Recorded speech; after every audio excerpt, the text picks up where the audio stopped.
This week on Security Decoded, we're here with John. We're going to talk about the pesky phishing, and yes, it's going to be here for 2013.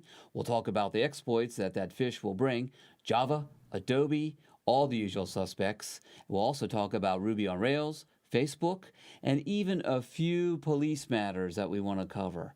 Finally, we're going to talk about what the industry experts are going to say about the new expectations for 2013, their predictions. And lastly, John and I are going to give you our own predictions on 2013.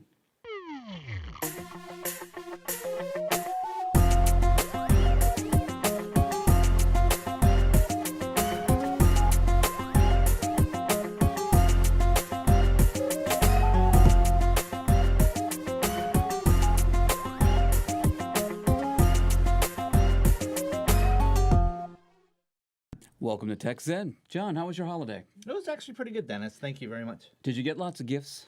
I did get a lot of gifts, but I got a lot of gifts that I really wasn't expecting. How about this? Did you get any phishing attacks on your holiday? I got a few phishing attacks, and I got a few phishing presents, and I got a few spam presents, and I got a few spam attacks, and Well, I think you're going to get a few more because this is the first week back, the first normal week that we've had from the holidays, and we've had quite a few news items. So let's go through them. And the first thing is the phishing attack. So Trend Micro is reporting that a black hole spam is going to return from the holiday break. In fact, they're saying that they took a little break, all the spammers took a little break from the 30th to the 7th, and this is the week that we've seen a lot of them, beginning with the black hole. What do you think about the black hole? So we can confirm that information where we did see this on the wild. We saw a large increase with the holiday season being right around the time of Thanksgiving. The increase did start. We did see it start to ramp up as we got closer to Christmas. We did see the volume increase, and then we reached a drop point where it got very quiet. We just assumed that they were done distributing their exploit. They were wrapping up their campaign with the holiday season, and then we did see a resurgence. And with the resurgence, it wasn't a ramp up on the volume. It just came immediately back, and it was high, and it is pretty steady. So you're saying for the year 2013, we're not going to see an end to phishing? Is that what you're saying? More of them? What we're seeing is an extended period.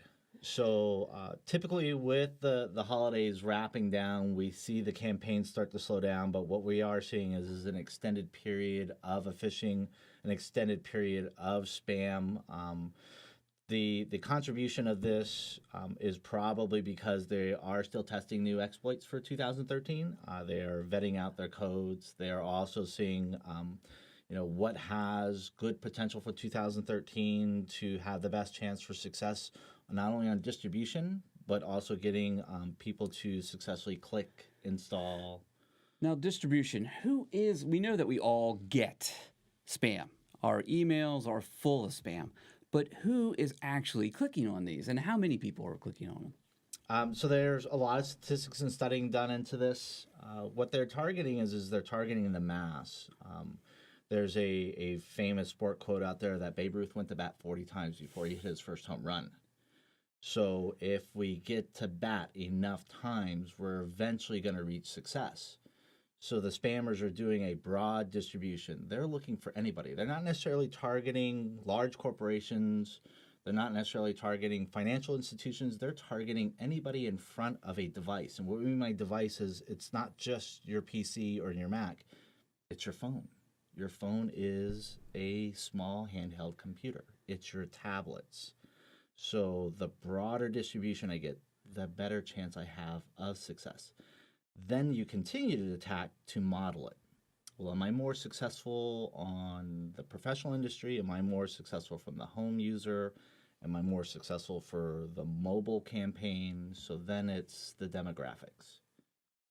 So we know that we're going to get phishing attacks, and there are several news items that we have this week that are going to be the payload. Why people shouldn't click on these links, and why why phishing attacks are going to keep coming for the new year. So the first one we have is Java 0-day. There's a new one in the wild. So we have is an exploit in the wild, and what does it actually do? The The Java exploit is another Java exploit. Until Java has been removed from a lot of our legacy applications, Java is very well embedded in computing right now. Therefore, it's easily exploitable. What it does is it's a low-level attack. It doesn't need anybody with administrative privileges for it to actually get into your device and become effective. So corporations that institute security policies where users have no privilege, this Java exploit can still manipulate your device. So it's a low-level attack, and it utilizes areas that users have everyday access to regardless of whether or not they're in there as an administrator or IT professional, or whether they're your regular end users, home users that are just checking email. So it's effective because it is a low-level attack.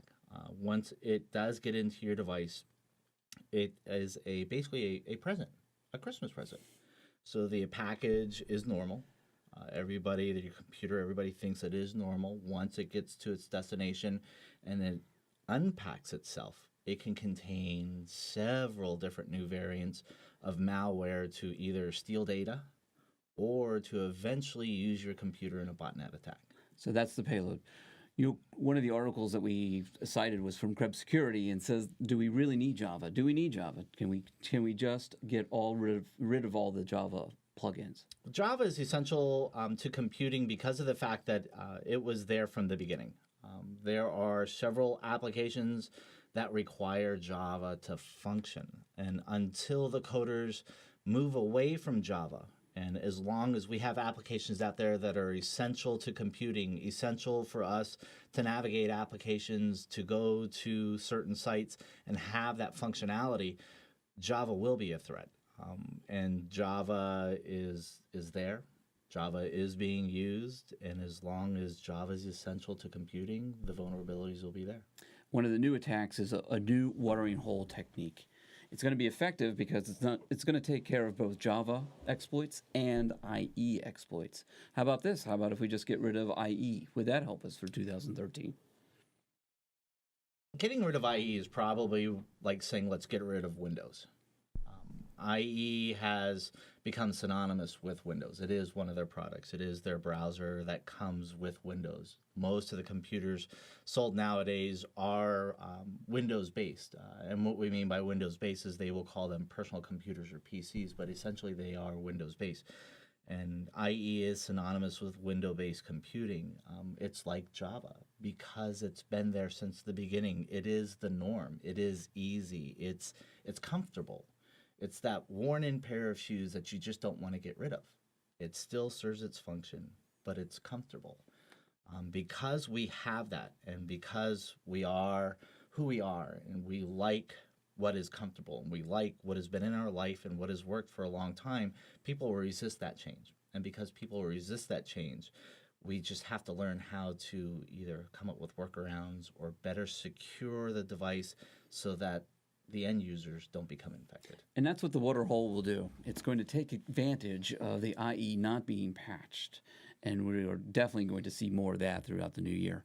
Now, Adobe Flash, our other friend who's going to cause a lot of malware exploitations, also in the news this week. What do we think about Adobe Flash? Adobe Flash is a problem where as we move forward with YouTube and Twitter and Facebook and mobile devices having camera, it's the digital age. It's no longer a text environment. It's a picture. It's a show me. It's a video. And Flash is a really easy media used to get your videos up and accessible by the general public. Once again, it is something that plagues us because it's easy. And because it's easy, it's easily exploitable, it's easily used. So the intentions for it to make it more accessible to the public also make it more vulnerable to the cyber criminals and the malware community. Until we find something that is more secure but has the ease of use of Flash, it will be another issue that, once again, it's not going to be a new exploit. It's just going to be another exploit in a long line of exploits that continually pop up. I think our banks and our financial institutions are really going to have to take a look at our Adobe and our Java. Let's not use them. Let's keep them patched and let's move on. Yeah, and it's the status quo. Right now, it's serving its function. It's not broken. It works really well. So why change it? We have to get more security conscious. We need to move forward with security in mind. When these were developed, the malware presence and the cyber criminals did not have a strong presence. They were very few of them launching very small attacks. As we move forward and we see more attacks, everybody has to have security in the back of their heads while they develop these new products. Now, we've talked about the usual suspects. We've talked about Adobe, we talked about Flash, we talked about phishing. These are not new attacks. There was something in the news this week. It's Ruby on Rails. It has a bug in it, and it's going to affect 200,000 sites. Ruby Rails is really in the corporate world and really embedded. What's the risk here of these new attacks coming from on Ruby? Well, Ruby was so broadly accepted because it was a very good product, and it did have some features in it that made people feel comfortable.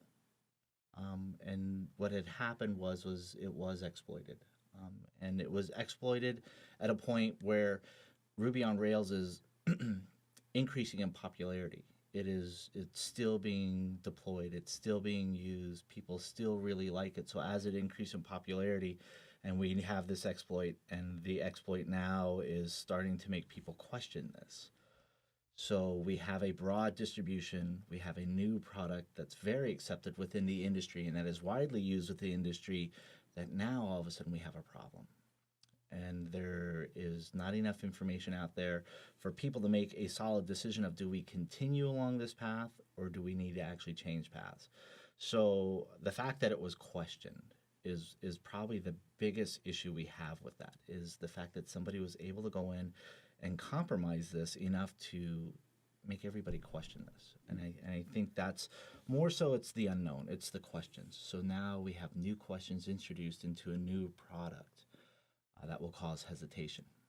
And speaking of new questions on products that just keep embedding in our society and our workplace, Krebs on Security is reporting, and this one we might know here at TechZen, that Facebook has had a cross-site scripting attack back in November. So we think November, we're done. Facebook has cleaned it up. We're still seeing residual. What do we think? What is the risk associated with this Facebook attack that Facebook has cleaned up? Well, we live in a Facebook world now. Everybody loves to talk about where they're at, what they're doing. It has integrated itself now as normal communications. And because of that, and because of the popularity with it, it presents an issue where it's almost an attack inside your home. People see Facebook as their personal space, and when exploited, it's an attack within your own home. Facebook has done a great job working with their vendors to try to remediate this and stop this, but we do have a residual impact. Where the exploit is being stopped, but the exploit hasn't been removed. So users are still vulnerable to the exploit, but Facebook has done a very good job at killing the end result, and we've actually run into this recently. We did have a user who was new to Facebook. Because her daughter used Facebook, she felt comfortable with Facebook. It was her personal use. It was her way of sharing her opinions and her pictures. But she still wasn't comfortable with Facebook. And then when she ran across the exploit, she didn't know she was actually being attacked. So the user knew something was not right. Still a new user, but didn't really know what was going on. No, and it delayed her response. And that was probably the most troubling thing, is that she didn't realize she was being attacked, so she didn't report it to anybody. So she just thought, well, this comes with Facebook. So she continued. It's normal to get redirected, is that right? You threw me on that one. Nowadays, you see it a lot, and I think that's what they're trying to do, is they're trying to hide in the obvious. When you click onto something, you'll get your pop-ups for your advertisements, your redirects, and I think that's what probably fooled her was, she wasn't familiar with Facebook. So is this normal? Well, she's new to the site, and it did it. So she is now establishing the habit of, well, maybe this is normal. And probably the attackers use this time period. They know that December, everybody wants to send well wishes, New Year's greetings. So you have the cross-site scripting attack in November, and that way you catch all the holidays. It is, and people tend to let their guards down. It is the season of giving. It is the season to let bygones be bygones, to forgive, forget, to start new relationships, to repair broken relationships. So people tend to be a little more open during that time. And there are just as many people waiting out there to take advantage of it. Let's talk more about Android. Android. You saw all the commercials this past season. Android's going to be big, and what we're worried about for Trend Micro has a new blog saying there's a lot of risk. There's a lot of risk in the apps. So many that 5% of the apps could be compromised, and this is not a insignificant risk. No, it's not. And the hard thing is when you say 5%, and everybody will associate the number 5%. Well, that's a relatively small number. Why do I need to be worried about it? Is expand the 5%. So 5% of 20 is 4. But what's 5% of 200,000? So that number is much more significant. Because Android is becoming more popular and Android is an open source application, there are several people that write to it. There are hundreds of new applications being written per day for Android to get your business, to make life easier, to help you shop, to help you talk to friends. This is a runaway train, and it is just picking up momentum. And as it picks up momentum, it will pick up the bad with the good. And probably that the topic is germane now because we just had the holiday season. Everybody has new they have new devices. Phones, They've new got them in their phones to pockets. They got them in their cars, and we're all over the place. Let's talk a little about Krebs on Security had a good article about why people are writing these codes, why they're putting apps, why they're sending us phishing.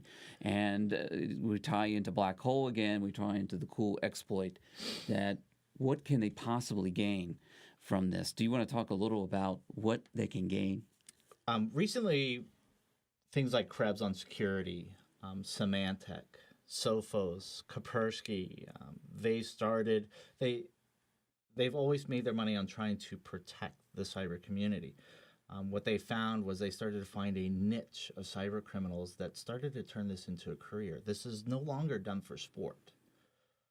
This is no longer your neighbor's kids trying to print a bad picture on your printer. This is now an industry. It is a career. It is money. As soon as you can take anything, and I mean anything that you do in life, and put a dollar sign to it, it will grow. So we've gone past the script kiddies. We're talking professional criminals who are forming themselves into syndicates. Yes. So what we have is IT is still in its infancy. IT is just now developing itself in the advanced institutions like colleges where there's degrees. 15, 20 years ago, there was no IT degree. Now there are several degrees, so it's still in its infancies. And people are developing with IT, finding out any way to make money, whether legitimate or illegitimate. It is a profitable community, and what they're finding that is it is easier to make the money writing malware, finding exploits, selling them to the cyber community that's out there to steal data, that's out there to steal your credit cards, that's out there to, infiltrate a company. And it is a growing community, and it's very lucrative. Krebs Security did also cite some of the figures of what it costs for a fledgling malware criminal group to get together. They're bundling packages together, making it easier.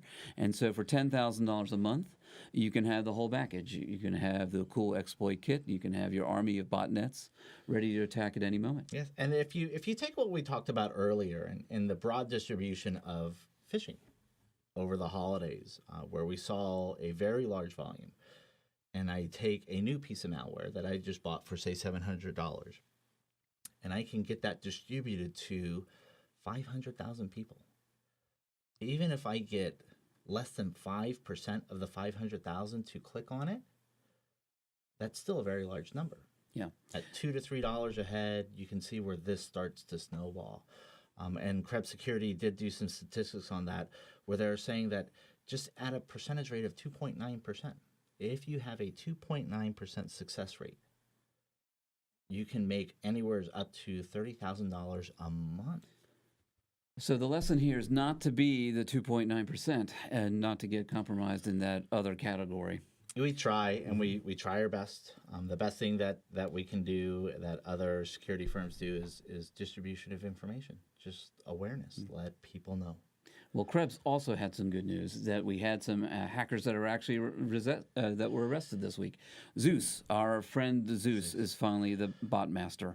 So hopefully we'll see a reduction in Zeus attacks. And for people that don't know, that Zeus was really related to an attack on the financial industry.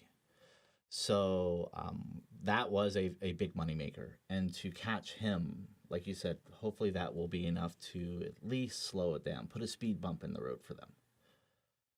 So also in the news, for Symantec also cited that the Tokyo police brought down a gang of Android malware application developers who were responsible for those Android apps. And that's good news too. So we can also protect ourselves by getting patched, and also by helping the police and as we cited in the Facebook, that we can also say, hey, this doesn't seem right. I should tell somebody. I should let Facebook know. I should maybe let the police know if I think I've been compromised. Reporting is the best thing that any user can do, because of the fact that not only are they protecting themselves, but they're protecting the entire cyber community. They're protecting their Twitter followers. They're protecting their Facebook friends. You're protecting your family. And, a couple of lines that we need to draw on this is that local law enforcement, they actually have teams to pursue these attacks, because of the fact that this can create a monetary impact. This will hurt you in your wallet. Yeah, they're criminals. Yes, and let's hope we can report on more throughout the new year of the police taking down these big gangs and Android developers who are making these malware hop on your phones. We've talked about how we have the Christmas season, we have the holiday season. That's the season for giving. What's January is the prediction season. So we have quite a few articles here. Trend Micro came up with their predictions, and they had some interesting things to say about the exploit kits that we talked about. Zeus, SpyEye, Black Hole. So they had some interesting conversations about what's going to happen in 2013. And companies like Trend are it benefits them if they can actually try to predict this. So what we do is they watch what's happened in the past. They watch how things develop. So SpyEye, what people don't know, is a natural progression of Zeus. So as SpyEye starts to develop its own niche, and they can model this and they can try to predict it, then what they do is they reduce the gap. Because right now the gap between the progression of malware versus the protection from malware is huge. We're not even running a close second place. And these predictions will help close that gap. And to hit it on the head means that you've made significant progress on closing that gap. And so this is actually important not only for the company, but for the community as a whole. And we have another one for Trend Micro. Their CTO, Raymond Jeans, predicts that we'll have increased sophistication. And that's a double-edged sword. So as technology progresses, so with the sophistication, things will get more sophisticated. I have a hard time with that word. They will get more complex. But that's the nature of the beast. When the wheel was first invented, you saw natural progress to wagons, to bicycles, to look what we drive now. Rarely will you see a new invention digress. So it's natural. Sophistication, complexity is a natural progression. That's overstating the obvious. Yes, it would have been more clear if he could have said exactly how and in which direction on the sophistication. But to say malware is going to be more complex is like saying the sky is blue. We're just kind of overstating the obvious. That's right. So if they're successful at the lower level, it's just a natural evolution that they're going to go more complicated. And as we find that people are patchy more often, people getting more awareness, well, the criminals are no dummies. They're going to go where the money is, and they're going to make these things less obvious, more sophisticated. The better they can hide themselves, the longer they can stay in the system, the more money they can make. So yes, they will. They'll get more complex. And we also had Computer World come up with some interesting predictions. One of my favorites is that Africa will be becoming a new safe harbor for cyber criminals. Right now, cyber criminals know that the safe harbor is anywhere outside of the United States. And that boundary has grown to be now outside of what's deemed to be the Western nation, Europe, the United States, North America, Canada, companies that tend to follow a Western lifestyle or a Western culture. So the farther I can get away from the Western culture, the safer or the harder it will be to find me. And that trend has slowly been coming forward. And I do agree. I think that there are several areas that, where there's cyber activity going on that we just haven't found yet. I found it interesting. We just talked about the Zeus, the police following him. He was from Algeria. And I thought we were going to see a picture of a smiling Eastern European who just parked his Ferrari, but no, Algerian. So it's going to be worldwide now. Every continent is going to be. It will be. And like I said, there is activity going on yet that we just haven't seen in it, and it's just a matter of looking in the right place. And to wrap it up on these predictions from Computer World, they say that we're going to hit 1 million high-risk malicious Android apps. I would have to agree with that. It is the shiny new toy on the market. Android has a very large push right now, and it has a growing customer base. Like you said, we just wrapped up the holiday season. How many people just got a new Android? They've got this new toy in their hand, and they want all the bells and whistles. The market is wide open right now. That number is very realistic. I really agree with that number. I think that will come true. And finally, John, what's your favorite prediction for 2000? Your personal prediction? My personal prediction is low tech. I'm going to go against the norm. I'm going to go low tech. Low tech, we've really seen an interest in. And the reason why I say low tech is because of the fact that spam and phishing didn't end with its typical cycle. The volume is still high. We're well beyond the holiday season. We're well into the new year, but we haven't seen the typical decline with it. You can have all the security appliances in the world. You could have the best security team working for you, but in the end, it's the user. The user is the weak spot. Low tech, compromise the human. And once I get in, it's free access, it's free reign. So how much technology do I need to have to convince somebody to click? So what we're seeing is a resurgence of mailers. It's not email. Now what they will do is they will send you an advertisement in the mail. Well, inside that advertisement, we have bar scanners now that our smartphones can read, and I can embed malware in that. I have a link. Well, it can't be malicious. It came to me in the mail. Well, let's go to the link.